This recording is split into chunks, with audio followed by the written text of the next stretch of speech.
नाज़रीन, अवामी न्यूज़ में ख़बरनि जो सिलसिलो जारी है। इन वक्त असीं तव्हांखे खिपरो खां ख़बर ॾींदा हलूं त खिपरो में अवामी तहरीक जे सरबराह रसूल पलेजो जी 89 सालगिरह मनाई वई। इन हवाले सां वधीक तफ़सील ॾिसूं था अवेस कुंभर जी इन रिपोर्ट में। अवामी तहरीक जे सरबराह रसूल पलेजे जी 89 सालगिरह की मुनासिबत सां सिंधी अदबी संगत शाख खिपरो में तकरीब थी। जेको फ़िक्री जेको पहलू हुयो, फ़िक्री इनकलाबी ऐं साइंसी, उन्हीं जो पलियो साहब हिकिड़ो अमली रूप हुयो।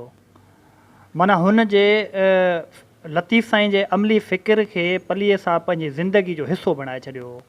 हू ज़िंदगी समूरी वेठो कोन, जदोजहद मैदान में हुयो, पोरियतनि सां गॾु, औरतुनि सां गॾु, हारियुनि सां गॾु, ऐं मुतज़ाद जेके शोभा हुया जिन ते ॻाल्हाइणु गुनाह सम्झो वेंदो हो, जिन ते ॻाल्हाइण खे जेको आहे पाबंदियूं हुयूं जिन मामलनि ते, उन ते पलीअ साहब सॼी दुनिया खे दलील ॾेई इहो साबित करे ॾेखारियो त हीअ शइ हीअं न आहे, हीअं आहे।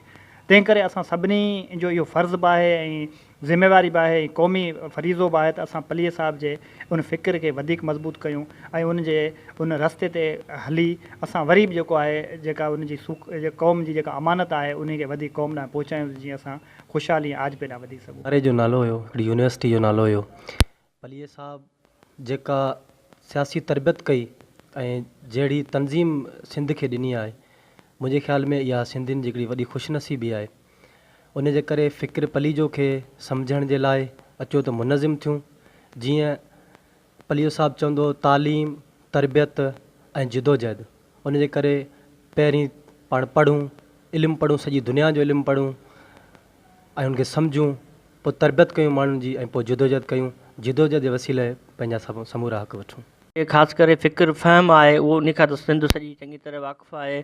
उन खां पोइ अदब जी ओसर लाइ या अदब जी वाध वेझ लाइ जेको सिंध में रसूल पले जे कमु कयो, उहो बि कंहिंखां ॻुझो न आहे। हाणे ज़रूरत इन ॻाल्हि जी आहे त असां जेको रसूल पलेजे जो छॾियल जेको कमु आहे उन खे जारी रखूं, उन जे नज़रिए ते हलूं, वधि खां वधि जेके हुन अदब जेको तख़लीक़ कयो उनखे पढ़ण जी कोशिशि कयूं। तकरीब में शरीक माण्हुनि जो चवण त रसूल पलेजे जूं सियासी, समाजी, अदबी ख़िदमतूं तारीख़ में हमेशह यादि रखियूं वेंदियूं। अवेस कुंभर, अवामी न्यूज़, खिपरो। वधीक ख़बरनि ऐं तफ़सील लाइ विज़िट कयो अवामी news Facebook page, YouTube page ऐं अवामी न्यूज़ वेबसाइट।